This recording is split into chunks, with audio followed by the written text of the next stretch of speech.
Shalom and welcome to Practical Spirituality here at Esha Torah in the old city of Jerusalem overlooking the Temple Mount. And today we're discussing mind expansion. And the reason we're discussing that is by popular demand. This gentleman here, what's your name? Josh. Josh has a question.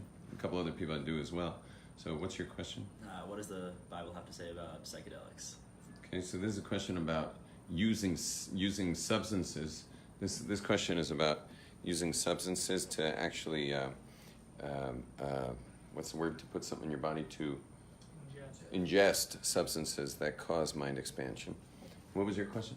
My question was how can one, or better, What's your name? Mayor. Mayor. Yeah. Is it possible to achieve the same thing that we might see on LSD through prophecy, and how does one get there? So he mentioned a pharmaceutically created compound called LSD, also known for its ability of expanding the consciousness. And your question was, how can we get there using just pure Jewish practice? Okay, can we get there using Jewish practice? Anyone else want to add to the flavor of the questions? Someone else has a curiosity that's within that realm? No? Okay, great. So let's begin. I'll just set up the camera here. People love seeing who's in the class, by the way. I keep getting these comments going like, show the people, show the people. I'm like, what am I, that boring? They're like, well, looking at you for an hour straight gets old, you know, like, show the people. They want to see the people. Anyway, now so let's just discuss constricted consciousness versus expanded. Let's just get that done. We've got constricted consciousness is often the result of low moods. Like when you're in a low mood, you're going to be in a more constricted consciousness. Also can be anytime you're wronged, harmed in any way, will lead to a more constricted consciousness. Constricted consciousness also tends to find itself around our fears, the 5 fears. You know the 5 fears of life? The fear of rejection, meaning we'll be in a more constricted consciousness if we're worried about being rejected, maybe to a reception, a wedding reception or something, or any other social context of being rejected there, or even a family context. So rejection. The next fear is fear of failure, and that's just your own personal performance. And when you're ever feeling doubtful that you're going to be able to perform in the way you need to make a living or whatever it is you're doing, you're more likely going to be in a constricted consciousness. Then obviously the third fear is the fear of being controlled by others, which is a huge fear and obviously very constricting, whether that be government, law enforcement, parents, administrators, rabbis, bosses, spouses. There's a lot of potential control out there that could control us. And so we're going to find ourselves very, very much in constricted consciousness. In fact, one of the main sources for constricted consciousness in the Jewish world is the slavery of Egypt, where we were completely out of control, meaning we had no control over our own handiwork. We were slaves, and that's the ultimate constricted consciousness. They say that we were so enslaved at a certain point, because it was over 200 years of slavery. So we were so enslaved at a certain point that we wouldn't even try to escape. Because think about it, if I enslaved you, Mayor, you'd be freaking out, right? But what if your great-great-grandchild was later born into slavery? What if your great-great-grandchild was born a slave? Right. Yeah? Can you shut the door? It's welcome, by the way. Yes. They wouldn't have even remembered what freedom felt like. Well, he would think he's free. If you're born into slavery, that's all you know. That's the way of life, right? Yeah, that's all you know. So born into slavery, you could be born into constricted consciousness, and they say that at a certain point they didn't have to guard anyone anymore. Like Jews were just doing their slavery, like there was no need to guard the borders. There's even a statement amongst our sages that no one ever even escaped Egypt, which is kind of weird. There's millions of Jews and no one escaped Egypt. No one walked out. But also the borders aren't very guardable in Egypt. Like it's not extremely guardable place. You got the sea on one side, it leads right into the desert, leads right into Israel on the Gaza border there, meaning it's just not an easy place to guard.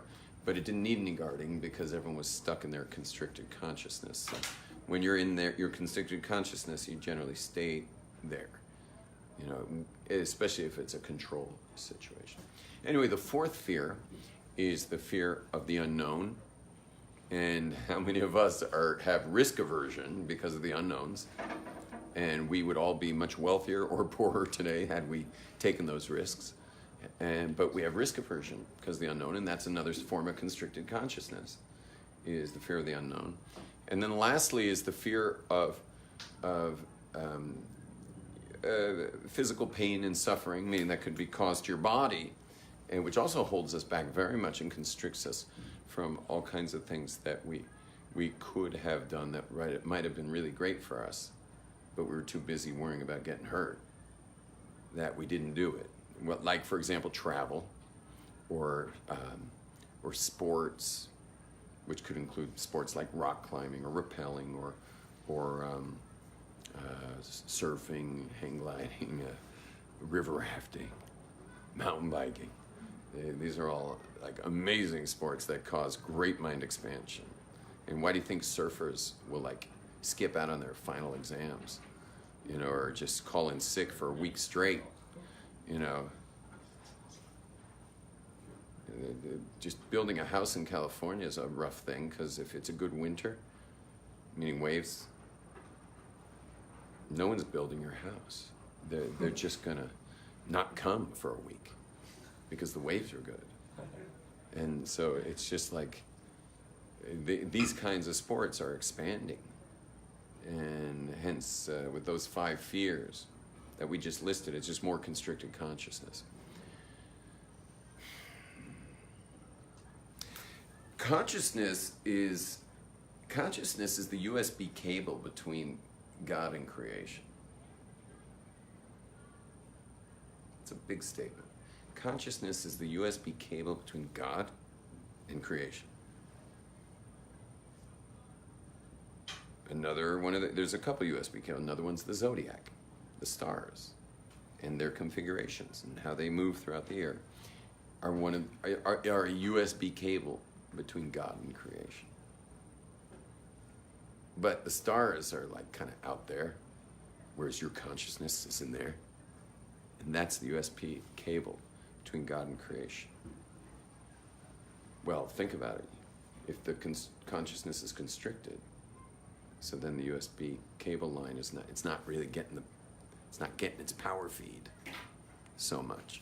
So God's not going to have much of a person to speak through. If your consciousness is constricted, it's going to be really hard to speak through you. Whereas someone with the most expanded consciousness is going to be a person with great aperture, great, you know, like expanded voice of God coming through that person.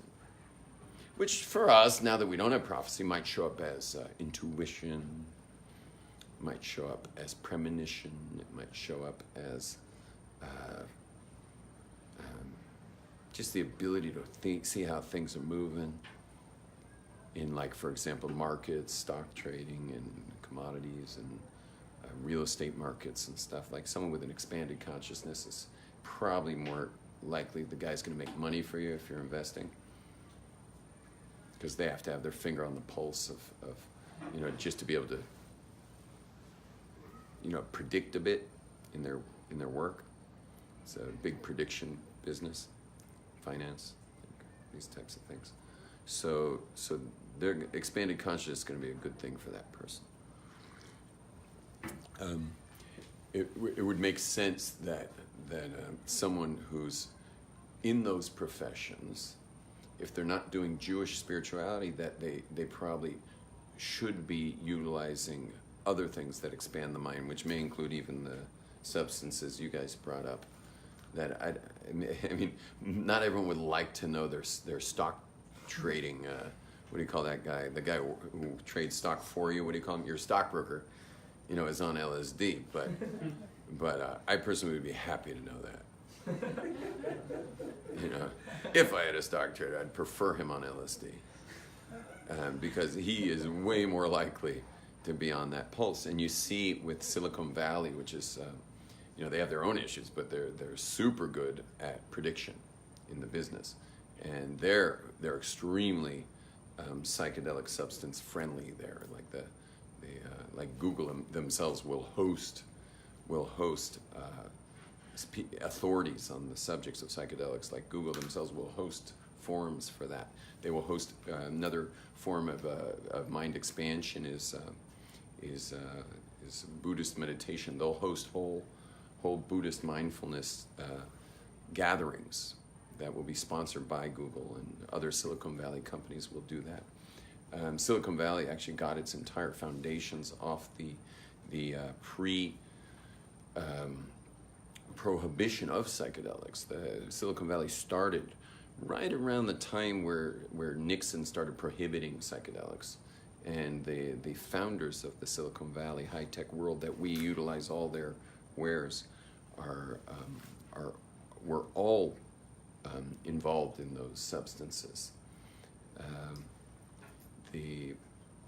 And today are even more invested in it. In fact, the U.S. government still hasn't quite gotten behind the testing of psychedelics for therapy, even though they financially they haven't gotten behind it.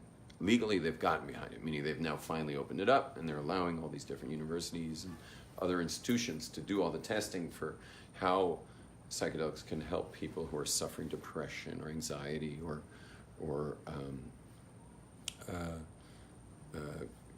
other ailments. What was the other ailment I was looking for?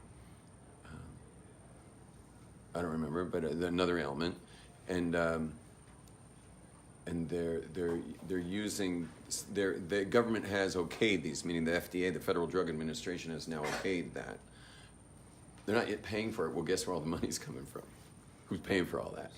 Silicon Valley's paying for all that. So all the money, and it's lots of money in research, is coming from Silicon Valley.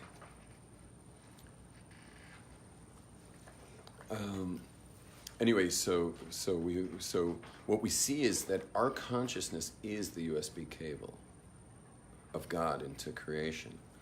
Let's bring it now to Jewish mind expansion, or Jewish states of consciousness. That's the highest state, is the state called prophecy.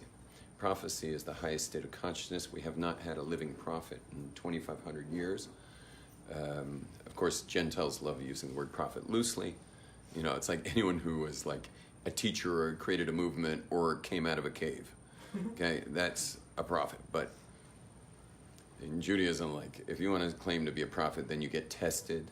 We have a separate commandment to not over-test a prophet, meaning don't hassle the poor guy once he's proven himself truly a prophet. Don't give him a hard time. We have a commandment for that, meaning like a commandment you have to wear tefillin or keep Shabbat. We have a separate commandment not to overly test the prophet. You know what that tells you? That when Gentiles loosely use the word prophet, they're not talking about prophets. Nobody's testing these guys. Okay, they are just movement starters, or they're just mythology, mythological characters that they, for example, all the writings about JC happened way after the death of JC. So it's like, in Judaism, anything written about something real was written then, not later. Okay? We're not creating mythologies here. They're written as contemporaries of them. And what's funny is the best contemporary writing you can get at the time of JC is our writing. And the Talmud does, if you get an uncensored Talmud, the Talmud's very clear what happened with JC, who he was, what he did wrong, and, believe it or not, why the Jews killed him. Yeah, and there's no crucifix in that story. And that's a contemporary, that's a history written by the contemporaries in the actual time. We don't say there wasn't Jesus. We just say what happened then and what he had done wrong, such that he deserved what he got. And by the way, the Christians may be right that he was pointing out. He was pointing out corruption. You know, Jews were. You read our history, and then there was a lot of corruption in those days. And so here was a rabbi who very well may have been, as the Christians say, pointing out the corruption. Could very well be. That was not why he was killed, by the way. He was not killed for that. But you're allowed, in Judaism, you're allowed to point out corruption. In fact, I mean, it makes you a bit of a rabble-rouser, but it's not the death penalty, okay? And we're very careful with the death penalty. Death penalty does not come from someone who's, pointing out our faults. It's just not our thing. Could be there were kings at the time. We had a lot of corrupt kings who might have killed someone, but in the case of JC, the Talmud does not say the king did it. Okay, there were some heavy infractions that warranted the death penalty in his particular case. I'm not going into it beyond that. But by the way, it's kind of fun with. You ever I have a class called Fun with Christians. Fun with Christians is they're kind of given over certain protocols. Like, for example, like one of the protocols they're given is not to say the Jews killed him. So that's like one of their protocols is to say the Romans did it. But it's just a protocol, meaning they really believe the Jews did it. Every Christian believes the Jews did it, unless no one told them the truth. But most Christians know the truth, and then they're told to say the Romans did it. And one of the funs with Christians is you press them. Like, let's say you're on a bus with one, so you got a good 20 minutes with the guy. You keep pressing them to say it. You just keep pushing them. So far I'm batting 1,000. I finally thought I had a guy who was not going to admit that he really believes the Jews killed Jesus. I finally thought I had my guy, because we rode from the Old City on a bus all the way towards the Central Bus Station. He was still holding on to the Roman story, And finally I just said, oh my gosh, I got to get off at the next stop. I can't lose this battle. So I got aggressive with the guy, and I'm like, I don't think I grabbed his shirt collar, but I might have. Grabbed him here, and I'm just like, you're lying to me, you know it, say the truth, man. And he finally goes, fine, you did it. I'm like, I didn't do it. I did not do it.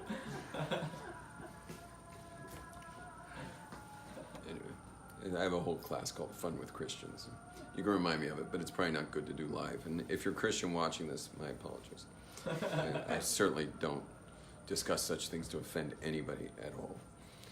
And also, you should know, there were rabbis that were pretty lenient with Christians over the years. I'm not saying about ancient times, I mean more modern times, that were more lenient with them. They weren't so lenient about the Trinity stuff, that not so lenient. But people were just believing in that they're as JC as the savior type thing, and that was their thing. But it wasn't a compliment they were lenient. It was more of an IQ issue. If that's what you need to believe, we're not going to mess with you on that. I mean, I meet Jews, by the way. I meet Jews jumping up and down about other things too, in the observant world. Usually they weren't raised observant. But I've met plenty of Jews who jump up and down about various rabbis. And it took me years to try to figure out what the world is driving these people. And then one day I just suddenly, I don't know, I think I was watching a Jordan Peterson video on IQ tests, intelligence tests. And then after that I said, wait a second, maybe I've got the key to all this. And then I discovered that I did have the key to all this. That there's actually an IQ. What they all have in common is low IQ.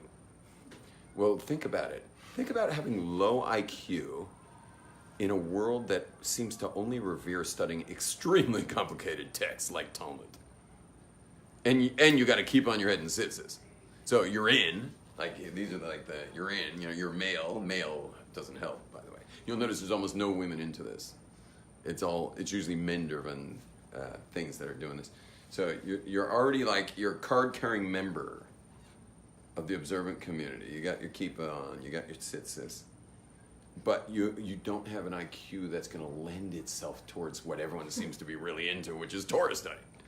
Torah study is like extremely complicated, and it's like, you know, everything you're learning is acrobatic, is mentally acrobatic.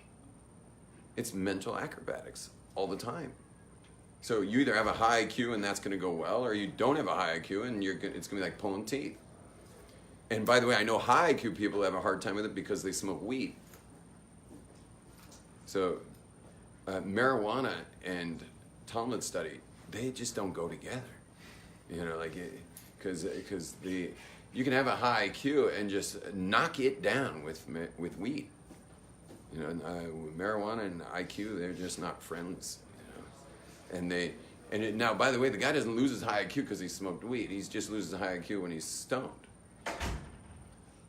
Well, you know, that's not going to be good for the IQ. That's not even good for study, though, because think about it. You can't learn something without having what's called short-term memory. And you can't have short-term memory if you're smoking weed. They don't go together. And I've actually sometimes wondered, well, what is short-term memory? Short-term memory is the memory of something that, let's say, just happened. Well, all our day is existing in, like, there's stuff that's just gonna happen, there's stuff that just did happen. And we're somewhere here with the context of our day. Sometimes I wonder if the reason they're so high is because that got taken away. That's gone. There's no just was somewhere. And nor do they even remember what they were just talking about, which is a little weird. You know, they were just talking about it, and they seem really interested in letting you know what they were saying. Which, of course, if you ask them 1 second later what they were just talking about, they have no idea. You know, and they were just talking about it, but that somehow's gone. And they don't seem overly concerned about what's about to happen either. Well, if anyone was put squarely in this moment, always, they'd probably just be high without smoking weed. Could it be that getting high is just removing the context of time from consciousness? Which you could see why it would draw people, especially young people, who are just starting to try on responsibility. Well, responsibility is generally couched in time. Meaning I've got to deal with stuff, and I've also got like a past where I maybe wasn't so good at certain things, or there were subjects I wasn't really fit for in school, because, you know, everyone learns differently, but yet I'm gonna have to utilize some of the things I'm not that good at from the past for my future. Well, what if I could just somehow like slice off past and slice off future with one hit of a joint or a pipe or a vape pen or a brownie or a little piece of candy as they have it today, you know? What if I could just remove past and future and just be in the moment? I mean, think about how high you would be without any weed, just to be in the moment. And by the way, I met the highest person I've ever met. It's a really strange story. I have a student. He's actually an Israeli tour guide today, but I think he's from North America. I had a student for many years ago, and we're still, Baruch Hashem, we get to see each other sometimes, especially when he's leading tours in the old city. And he would tell me about his brother. His brother wasn't well. He had a brother who was mentally handicapped. Many, many years later, I was at the Kotel, and I was praying Friday night, or schmoozing Friday night. I don't know if I was praying. It's really hard to pray at the Kotel when you're Yom Tov Glazer, and because I just think everyone needs to hear everything about Judaism the entire time I'm down there. I mean, I'm really bad at the Kotel Friday night. You know, I was like, oh, there's a birthright group. Hello, everybody. I'm crazy. And there was one point where the bathrooms were at the bottom of the stairs here because they were building these bathrooms, which meant you had to cross the entire plaza. Well, if I'm at the Kotel for 4 hours, because I still can't seem to get myself to pray, so I'm there 4 hours. Well, how many times do I have to go to the bathroom? Twice. Well, that's a half hour. Till getting to the bathroom is a half hour back, because I got to talk to everybody who's in the plaza about Judaism. I don't know what's wrong with me. I think I'm just really too excited about one of the least stylish things in the world, Judaism. And anyway, so this is all going on. And by the way, I just want to mention, in case I forget, the funniest part of the whole night was 4 hours later. I'm at my house. My family's like, "Where the hell have you been?" And it's like, it's almost 11 at night to make Kiddush. So we sang Shalom Aleichem, and we sang Yeshus Chayil. I blessed my kids. And now I'm standing there with the Kiddush cup. I'm about to make Kiddush, and I'm getting ready to say, Yom HaShishi. And so I start, but right as I'm starting, my son, who had been with me all night, is giggling. And I go, shh. He's giggling loud. Shh. I finally said, well, what are you giggling about? He says, Daddy, you never prayed. And what do you mean I never prayed? We were at the Kotel for 4 hours. He's like, yeah, I was with you. You never prayed. I mean, you started Kabbalat Shabbat about 6 times. I think you might have said Shema with a minyan, with a group that was saying Shema, but just because you're supposed to. I mean, if you're passing a minyan, they're saying Shema, you're supposed to. You never prayed. I promise you never prayed. And I'm like, you're kidding. And so it's almost 11. I haven't made Kiddush. You can't make Kiddush before you pray. So I'm like, okay, everybody, take 5. And I went in my bedroom. I was just like,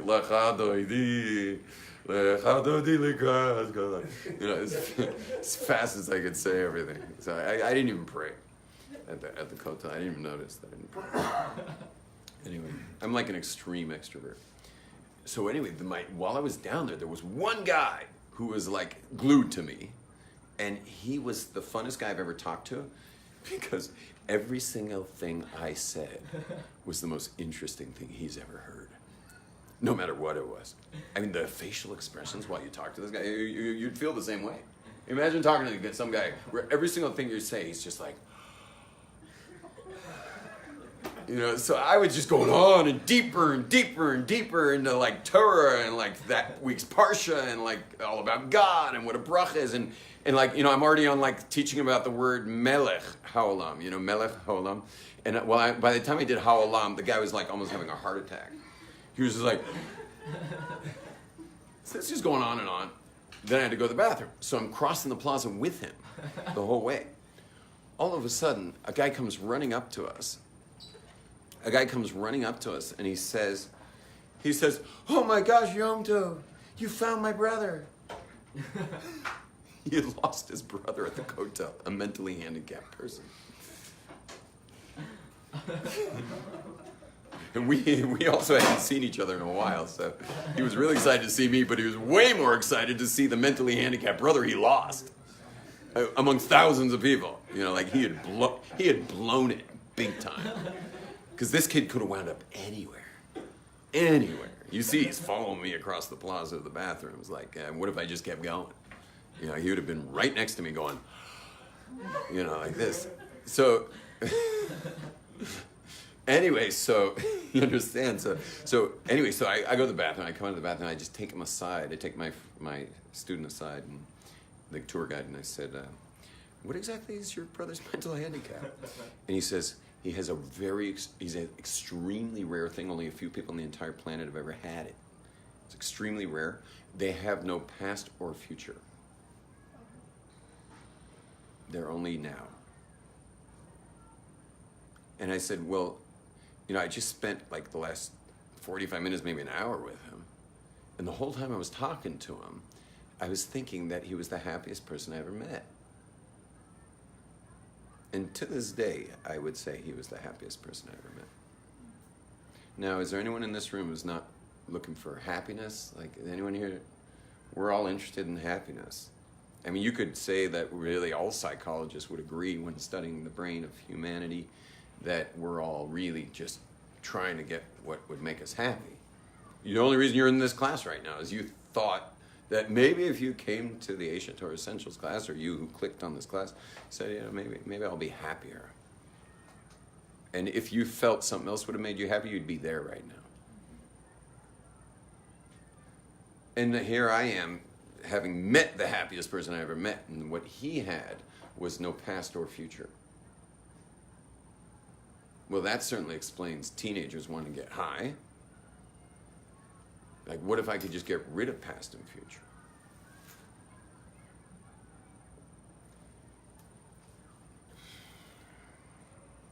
On that subject, I want to mention that to study something, to actually learn something, you must have short-term memory. Nothing's going into you in any real way unless it's first hit the short term. It's got to hit the short term, a bit of review, more stimulation there on the brain, and then it could actually hit into long-term memory. It's long-term memory, and then you got a chance to maybe even integrate something into your whole repertoire as a human being. You can maybe integrate something. And so, and hence you'll see that smoking weed is antithetical to Torah study. They're just not going to go together because you've got to get something to the short-term memory to get to the long-term memory.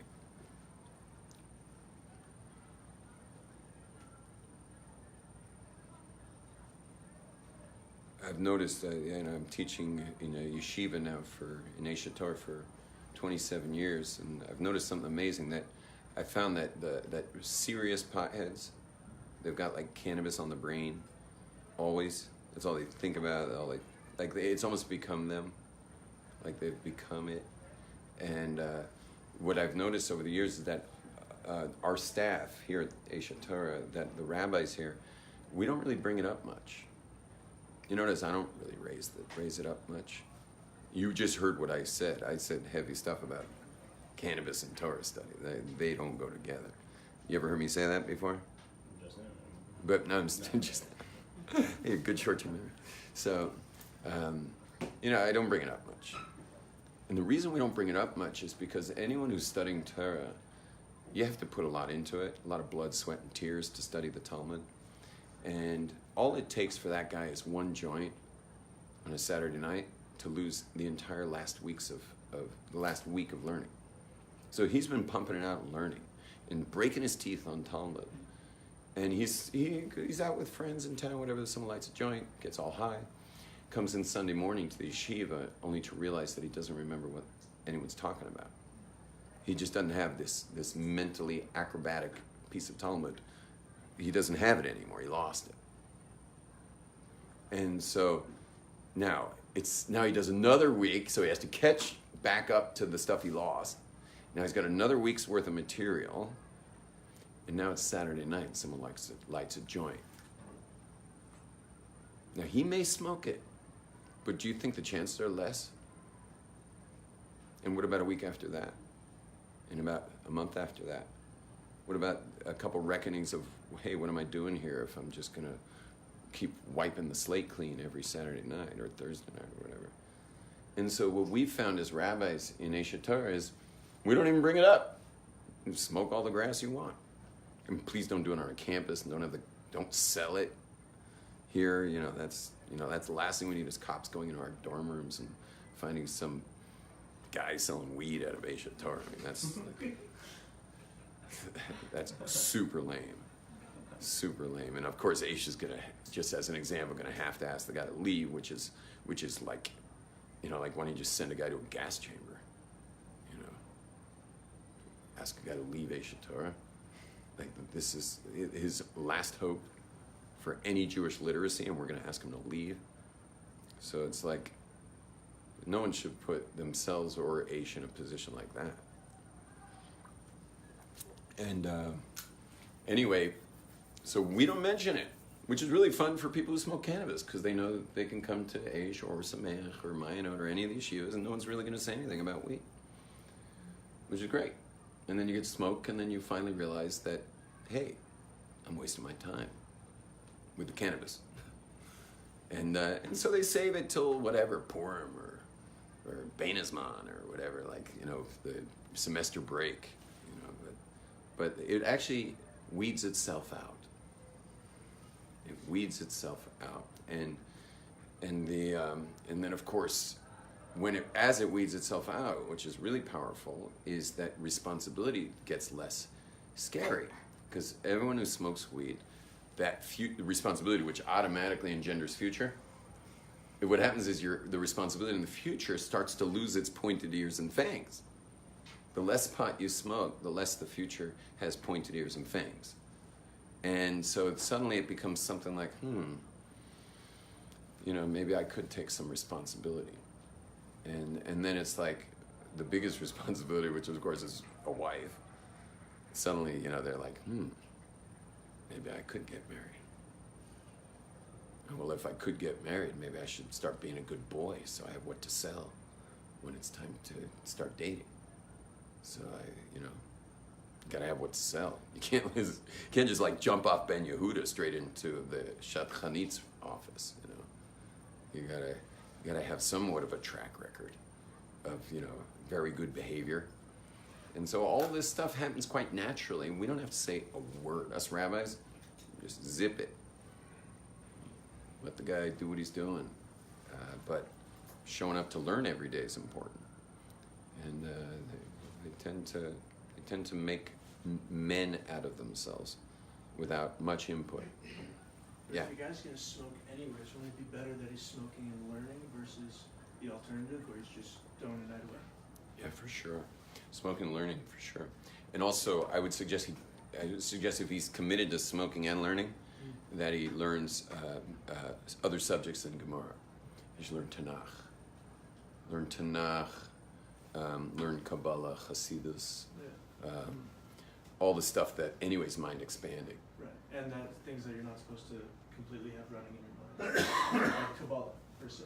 Yeah, I don't know. But stuff that's not complicated, as far as because think about it, all the studies of Judaism that are more, let's call them hashkafic, they're more about worldview, like Tanakh, Torah, prophets, writings. It's more about like, why do we have all those writings? They're helping us create a worldview. Well, marijuana is really good for worldview. It can completely like give you a perspective, a mind expanded perspective on the world. Whereas Talmud and law, Talmudic law and Shulchan Aruch law, is very left brain, and weed generally shuts down left brain people, and sends you into the flow brain, which is obviously left brain is someone who's aware of the past, aware of the future. Everything's in context. Whereas marijuana is not a very left brain substance, and so it's really good for right brain. Well, we have a whole part of Torah that is right brained, and so smoking with the right brain Torah is not the worst thing in the world. But what it does take them out of, though, what it can do though is it causes the left brain to atrophy, because the brain's a muscle, and you got to be careful how much you're shutting down your left brain using weed. For anything, forget Talmud. I mean, just to make a living, there's certain livings you can make staying in your right brain. Like, for example, Van Gogh, I imagine, didn't have much of a left brain. A guy who spray paints walls for a living doesn't need a left brain. Okay? So, but a lot of positions need a left brain. A lot of the big money-making stuff is left brain stuff. And left creativity is right brain, but left brain structure. And so you have to be careful with overusing things that cause the left brain to atrophy. You know what atrophy means? When you don't use a muscle for a while, atrophy is like people after people after surgery deal with atrophy, and they have to go to physical therapy or start getting a trainer. So the brain can atrophy as well. You think about it, the Jews have been studying Talmud forever, and it's, I don't know if there's a correlation, but Jewish people have a higher IQ than Gentiles by an extremely large amount. It wouldn't sound a lot on numbers, meaning I think the average IQ on the planet is somewhere around somewhere between 80 and 90, 85, 90, I forget what it was exactly. And what is it? It's about 100 million. The whole planet? I know that... They have usually national averages. Those you can just look up on your phone. Maybe tell us. I know that 130 is considered overly gifted, and I know 70 is mentally Right. retarded. But 100, I believe, is around average. Is it? It's like, So apparently the average, I mean, no offense to non-Ashkenazi, but the average Ashkenazic Jew, it was either 110 or 115. between 90 and 110 is considered average. Okay, between 90 and 110. What's the Ashkenazic Jew? Oh, that I have no idea. I just googled average IQ. Just add the word Ashkenazi. Right, just write the word Ashkenazic Jew. I had to start typing it. It was right there. Ashkenazi Jewish intelligence. Jewish English studies. The average IQ score of Ashkenazi Jews have been calculated to be from a range of 108 to 115. 108 to 115. Yeah. So I had learned that it was 115 on average. Okay. Anyway, the question is, how much did Talmud have to do with that? Generations after generations of left brain development. Left brain, left brain, left brain, left brain, left brain, left brain development. And think about all those scoundrels running the banks, and who like caused millions of people to go homeless and lose everything, and in 2007, 2008, that whole crash. I mean, who was behind all that? It was that Jewish left brain who understood how to leverage markets and things that just like most right brain people just for the life of them they couldn't have figured it out. But it's always Jews running those financial structures that most people just don't even understand, but they do affect homeowners getting loans. And, till the point where, I think like this large population of people's loans on I forget what happened, but what was it at the end? Their homes were worth less than, their homes became worth less than something having to do with the loans. I don't remember what it was. Someone know how to say that? The money that they owed for the homes? Underwater. Yeah, it was something like that. Their home was worth less than the money they owed on the home. Yeah. So why are you paying your payments? Just walk. Your home's now worth less. And all of that happened at the top of the whole thing were heavy-duty left-brain people. Many of them were Ashkenazic Jews behind all that. Now, Why specifically Ashkenazi? I think that it has nothing to do with necessarily the Ashkenazic Jews. I think it has to do with the non-Ashkenazic Jews living in low IQ populations. They're still I think the lowest IQ populations. What's the IQ of Iran? weren't they still learning Talmud? What? Weren't they still learning Talmud and still doing the same? No. 84. What? 84. You hear that? Iran's 84. Tied with Jordan. Tied with Jordan. Michael Jordan. He's a library. Anyway, IQ is a very uncomfortable discussion. No one likes that discussion very much. And by the way, it's irrelevant. Like, I think the highest IQ person in the entire world is African, and I think Africa, on average, goes. What's that? I mean, it's hard to do Africa because there's so many countries in this giant land. But just choose a country. I don't know, Ghana, I don't know, Swaziland.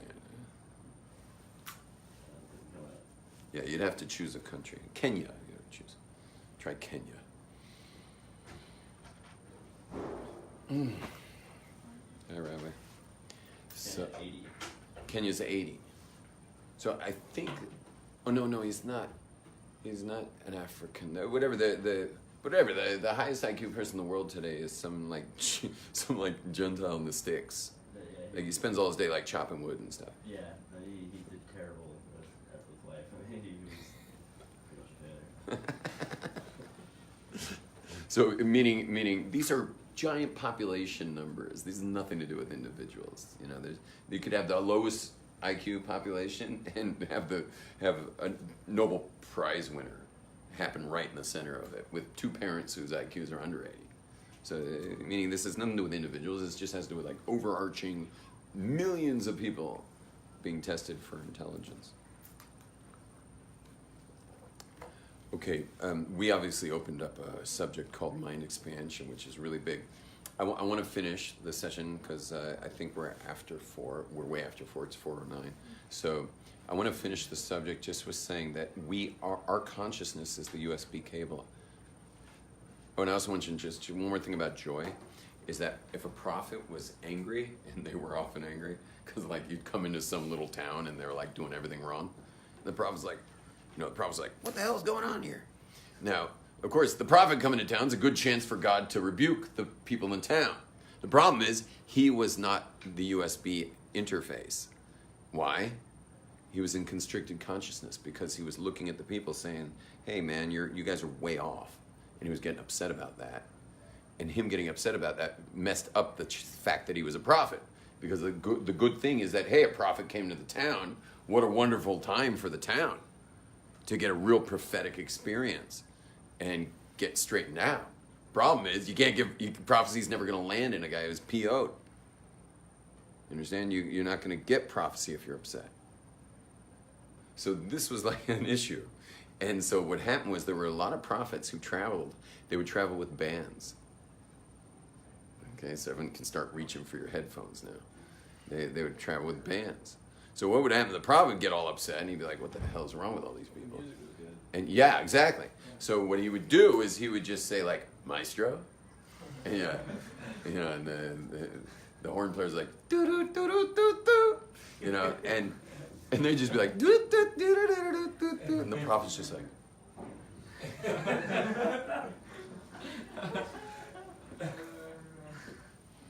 and then after a while he's just like, like, thusly says the Lord, and everyone's like, yeah,